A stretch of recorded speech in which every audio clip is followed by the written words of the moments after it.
Cartoon Hangout Season 4! In half! Your place for all things cartoon. Hello lords and ladies, welcome back to Cartoon Hangout, your place for all things cartoon. Going into this movie, I had a lot of fears.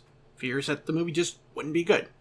After what I felt like were incredibly lackluster direct-to-video movies, and a paint-by-numbers reboot, not to mention some troubling leaks about this new Scooby-Doo movie, I was worried this was going to be another hot mess by Warner Brothers. I don't want to say those fears were entirely misplaced, because some of what I'd read about this movie actually did turn out to be in the movie, and Warner Brothers does have a bad track record in how it treats the franchise. Scoob wasn't really as bad as I'd feared. One of the leaks said the movie was more Blue Falcon plus Scooby-Doo and Shaggy than it was Scooby-Doo and Mystery Incorporated. This is more or less true. Scoob is the start of the Hanna-Barbera cinematic universe, and they start this off by teaming up Scooby with Blue Falcon. After a brief origin story which tugged at my heartstrings, and some setup for Mystery Inc. trying to find investors, we quickly dovetail into Scooby and Shaggy finding themselves hunted by Dick Dastardly, a classic HB villain. And from there, the movie basically becomes a Blue Falcon movie. Kinda. A good bit of the movie focuses on Scooby and Shaggy going on this grand adventure for Three Skulls with Blue Falcon and his team, one of which is a redesigned Dee Dee from Captain Caveman and the Teen Angels. I'm not a huge fan of her look in the movie, but it does incorporate some elements from her original outfit in that TV show. While Scoob and Shaggy are off doing all that, the rest of Mystery Inc. is actually left playing catch-up, trying to find their missing friends. They're either driving towards Scooby and Shaggy or being kidnapped by Dick. Fred, Velma, and Daphne do contribute to the plot at points, but I can understand feeling frustrated that the rest of the gang weren't more involved in the adventure from the start. But with so many characters to juggle in this movie, I wouldn't really put it past the writers who have done this intentionally just so it wouldn't be overcrowded on the screen every single moment. Splitting the team up does serve to shine a great light on Scooby and Shaggy along with their friendship, which of course has to be tested. I don't make the story rules, I'm just pointing them out. I did really like these parts, not gonna lie, and they were pretty emotional at times, and well written. There's this line towards the end of the movie from, I think, either Daphne or Velma, pretty sure it was Velma, where she says they finally figured out Scooby and Shaggy's role on the team. The Heart. This is a callback to earlier in the film where Simon Cowell, yes, the Simon Cowell, describes Velma, Fred, and Daphne as the brains, tank, and empath of the group respectively, but dismisses Scooby and Shaggy as unimportant to the team. I do like this line at the end of the movie, and of course any fan of the series would tell you that it is true. Shaggy and Scooby are the heart and soul of the group. Plus, this line also manages to give Daphne a more specific group role, even if empath kind of sounds strange, and it's not like she necessarily needed to have like a term for what she does on the team, but whatever, there you go, she's the empath. Dick Dastardly is the main villain of the film, and he was really fun. Kind of odd at first, kind of an odd inclusion in this movie, since he doesn't have a huge connection to the characters, but he is utterly fantastic in the movie, from just his general mannerisms to his various disguises and whipping them off. It was great. I really hope we see more of Dick in the later movies, because I guess I'm just repeating myself. He was a fun villain for the movie. There's also this whole comedic scene partway through where he's just saying Dick a lot because, you know, Scooby, of course, mispronounces things, and he mispronounces Dick as Rick, and Dick is constantly trying to, like, correct him, and it was such a weird, odd adult joke that I don't know if kids will get. I guess nowadays probably kids would get it, but I don't know. The tone of the movie makes the joke work. Like, it doesn't come off like juvenile adult humor like you would have seen from the live action attempts at adult humor. Those were just really gross, and it felt like people didn't understand what Scooby-Doo for adults would be. And while this isn't necessarily what I would say, oh yeah, this is what Scooby-Doo for adults would be, the joke didn't come off like entirely crass. It might make you roll your eyes a little bit, like this next joke. The other adult joke is Shaggy mentions F-bombs, but it turns out he's referring to Falcon bombs, and I kind of rolled my eyes at that one, but I think that's like really the only other adult humor in the show, in the movie. And I don't know, they work a little bit better. Maybe it's because it's animated, it is not live action, but it didn't come off too unnecessary, I guess. I don't, too inappropriate, is what I'm trying to say. And speaking of Shaggy, actually, talking about F-bombs, it's so weird hearing someone other than Casey Kasem or Matthew Lillard voice him in the movie. He doesn't quite do a perfect impersonation. In fact, he doesn't do anywhere close to a perfect impersonation of these other voice actors, and it just sounds off for about like a third of the movie. I mean, after some time, you kind of get used to it, but I'm not 100% sold on Will Forte as the movie voice of Shaggy. Everyone else sounds mostly okay, like Daphne, Irv, and Fred to some extent, but Shaggy sounds sort of like a, what's the word I'm thinking of? Like a B-list Shaggy, or a discount Shaggy. That's what he sounds like. I don't know. Maybe I'll get used to it in time. Another odd decision that I didn't really get was to have Velma be Hispanic for some reason. I guess it's because her voice actress is Hispanic. So for some reason they're like, well, let's just take Velma and make her Hispanic. I didn't really get that. I mean, nothing about Velma Dinkley has ever to me screamed Latina. But for some reason they made that choice, and I don't know. It was just kind of weird, like a weird inclusion. It's like, okay, I guess. And while we're on the topic of bad, she also yells about toxic masculinity partway through the film. I could do without that in my Scooby-Doo media. Please and thank you. Another thing that was in the film that I didn't really enjoy was Captain Caveman. Well, it's not that I hated him or his part in the film. Not really. He just felt out of place. He was there to guard the last dog skull. There's a brief fight, and then he's never seen in the movie again. He doesn't even interact with Dee Dee, even though she was part of the Teen Angels with him in the original cartoon. It leaves me wondering, well, are they going to meet up in later films and join up? Will there be an iteration of the Teen Angels? Will the other Teen Angels actually even show up? And, why was there, like, this weird decision to, like, divorce the two characters from each other and have Dee Dee be part of Blue Falcon and not Captain Caveman? Part of me thinks that this was just kind of like a wink and a nod cameo by the writers to let us know that, yeah, they're aware Caveman exists. But really, his part in the movie could have been left out, and nothing would have really been lost besides a really funny fight. And speaking of that, there's actually a lot of other cool nods to Scooby-Doo and other Hanna-Barbera properties in the movie.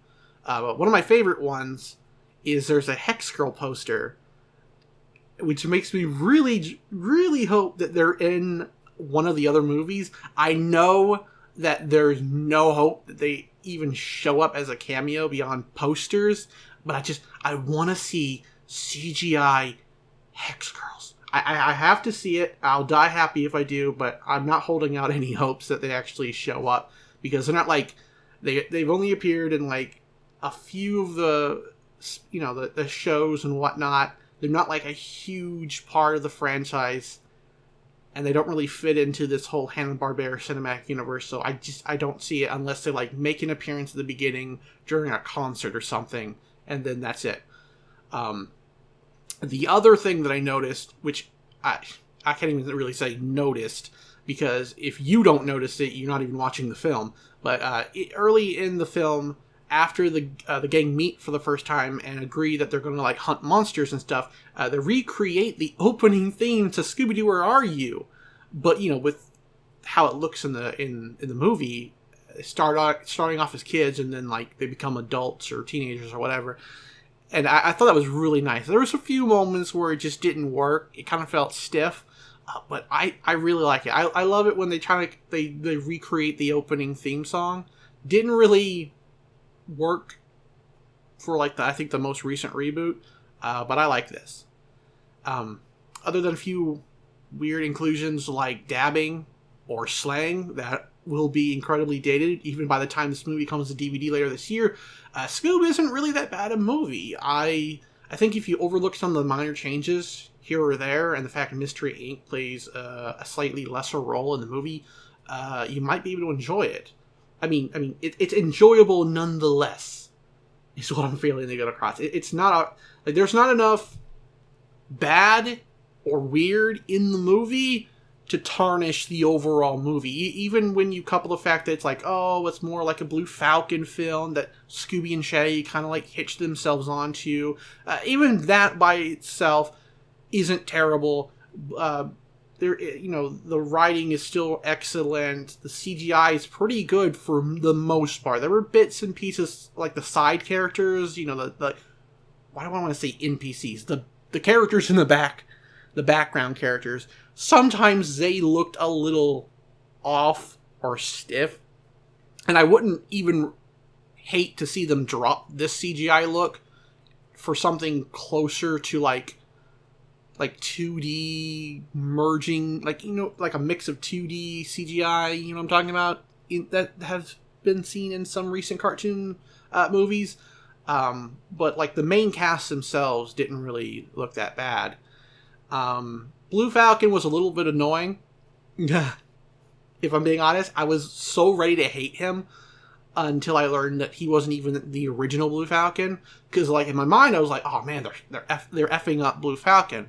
And then it's like, oh, this is his son, who's a bit of an idiot. I'm like, okay, I'm a little bit more. It's a different character, all right, a character who's more focused on the social media aspect of being a superhero than the actual superheroing. And he has some growth through the movie.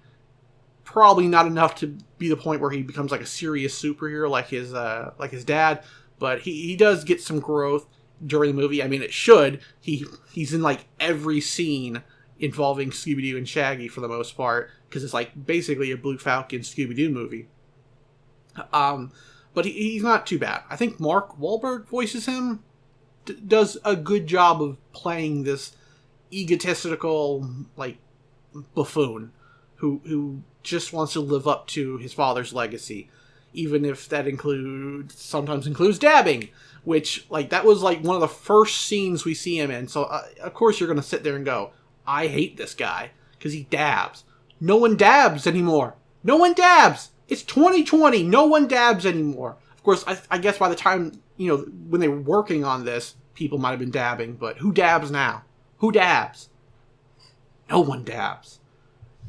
Sorry, I know movies shouldn't like stray away from stuff that will date it, but in this like social media heavy focused time that we live in, memes, trends, they rise and then die quickly. So when you throw them into a movie that takes years to make, they're gonna be like completely out of context and like dead by the time the movie comes out. It's just facts. All right, it's just not gonna make sense anymore. Luckily, dabbing and then like this one other part in the movie is probably as dated as this movie. Like the rest of the movie is like good. There's not like a whole lot that by the time this movie comes out on DVD, people are going to be like, "What? This is really dated and out of outdated and whatnot." But let's put that rant aside. Moving on. My faith in the Scooby-Doo franchise has actually been somewhat restored by this solid first entry in the Hanna-Barbera universe. that they're creating. Because the last two movies that I had watched, the direct-to-video movies, they just weren't great. On the one hand, you had Warner Brothers reviving the 13 Ghosts of Scooby-Doo timeline. They took that, and they're like, we never finished this. We never gave it a conclusion. Let's make a movie to conclude it. Only for the movie not to actually do what it set out to do. It's like, we're going to make a movie to conclude the story, and then they don't. It doesn't really answer a lot of the questions. In fact, it just doesn't do anything, really, from what I had seen. It's like, oh, that wasn't even the actual 13th Ghost. And it's like, oh, it's just, smoke and mirrors. And it's just like, okay, if you weren't going to actually conclude it, why'd you make it? And then, one of my most favorite Scooby-Doo movies, Zombie Island. Such a good movie.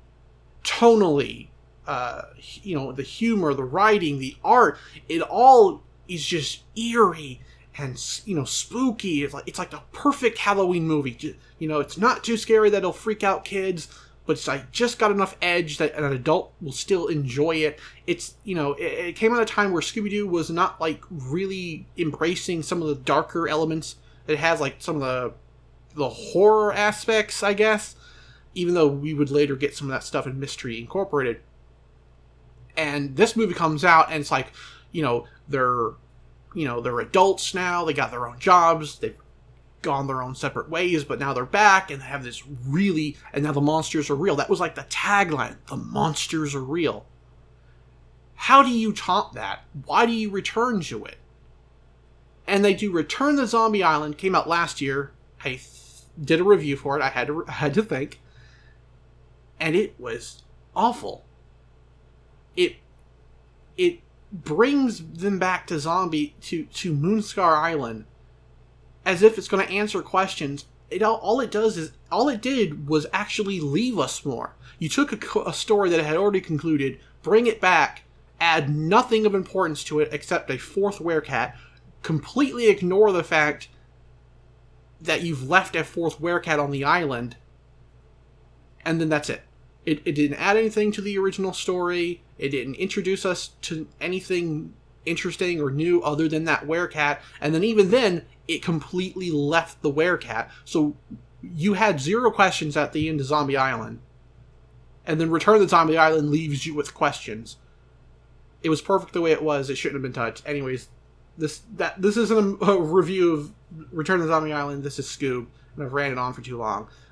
But this movie has actually, made me not be as pessimistic about the future of Scooby-Doo. Maybe the show, maybe the direct-to-movie ones, direct-to-video movies, but at least the cinematic Scooby-Doo experience has a bright future ahead of it. If it can kind of like tinker with it a little bit, maybe make the next Scooby-Doo have a bit more to do with Scooby-Doo, although I guess if this is a cinematic universe, we're probably building to including more characters. So I hope it doesn't get bogged down in some of what other studios have, the missteps other studios have made in trying to repeat the Avengers Marvel formula. Marvel hit a gold mine, and they actually, they struck it it was like lightning in a bottle, and very few studios have managed to really repeat that. And the ones that have somewhat found the path that they want to go on have had massive missteps. Like, you had Marvel, who did really well, although some would probably criticize some of their later films. Then you had DC, who just had misstep after misstep after misstep, and then of course correction, another misstep. Still doing really well for themselves, but just completely stumbling over these hurdles. Tone, comedy, they just couldn't get it right, and I don't even know if they've still gotten it right, but they're still trying. And then you have the Dark Universe with the monsters. They tried it once with Dracula, it failed. They tried it again with the Mummy, it failed. They're just not, but hopefully Warner Brothers, Hanna-Barbera, they have something. They have these fun characters who have interacted before, limited, in limited fashion. they have these fun classic characters everyone loves and remembers, except maybe Captain Caveman and Adamant, unless you're an old person like me, who does remember them a little bit. In fact, they're in the, like, it wasn't like a post-credit, they're in the credit sequence. Captain Caveman, Adamant, Johnny Quest, even Jabberjaw, which makes me wonder, Pussycats? But if they're going to divorce Captain Caveman from Dee Dee, then I almost feel like they're definitely going to, like, divorce the Pussycats from Jabberjaw, so I don't know. I just hope they don't, like, cram these characters in without any real care to, like, how they would mesh, how they would interact. This movie had a limited cast, right? Like, yes, they brought in Blue Falcon and Dee Dee, there was a cameo, so there was a mix.